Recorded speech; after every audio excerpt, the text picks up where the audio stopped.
एक सवाल है, बहुत पुराना और शायद सबसे डरावना भी। क्या हम सच में अस्तित्व में हैं या हम सिर्फ एक कल्पना है किसी और की सोच में?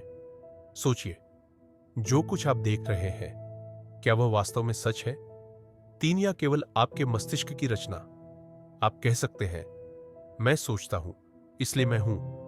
लेकिन अगर सोचना ही एक भ्रम हो तो, अगर आपकी हर याद, हर भावना, हर पीड़ा सिर्फ रासायनिक संकेतों का खेल हो तो, जिसे आप मैं कहते हैं, वह वास्तव में कौन है? कभी ध्यान दिया है?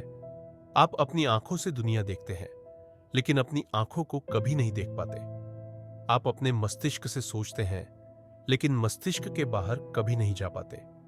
शायद इसी वजह से हम पूछते हैं, क्या यह संसार वास्तविक है या हम किसी और की कहानी के पात्र हैं? प्राचीन दार्शनिक कहते थे, जीवन एक स्वप्न है, और आधुनिक विज्ञान कहता है, वास्तविकता केवल अनुभूति है। यदि अनुभूति बदल जाए तो वास्तविकता भी बदल जाती है। तो फिर सत्य क्या है? सोचिए, जब आप सपना देखते हैं, उस समय भी सब कुछ वास्तविक लगता है। दुख भी होता है, खुशी भी होती है, लेकिन जागने के बाद आप कहते हैं, यह वह तो सिर्फ सपना था। तो हमें कैसे पता चले कि यह जीवन सपना नहीं है?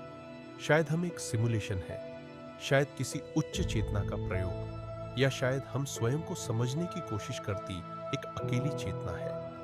एक गहरी बात सुनिए, संभव है हम ब्रह्मांड को नहीं देख रहे, बल्कि ब्रह्मांड स्वयं को हमारे माध्यम से देख रहा हो। शायद हम इसलिए अस्तित्व में हैं ताकि अस्तित्व स्वयं को अनुभव कर सके।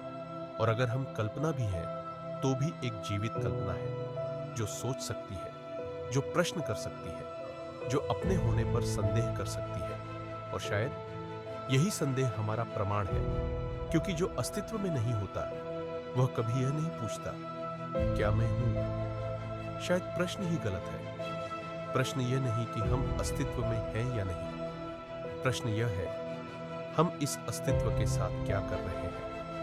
वीडियो समाप्त होने से पहले बस इतना याद रखिए, यदि आप एक कल्पना भी हैं, तो किसी तुच्छ विचार की नहीं, बल्कि उस विचार की जो जाग चुका है।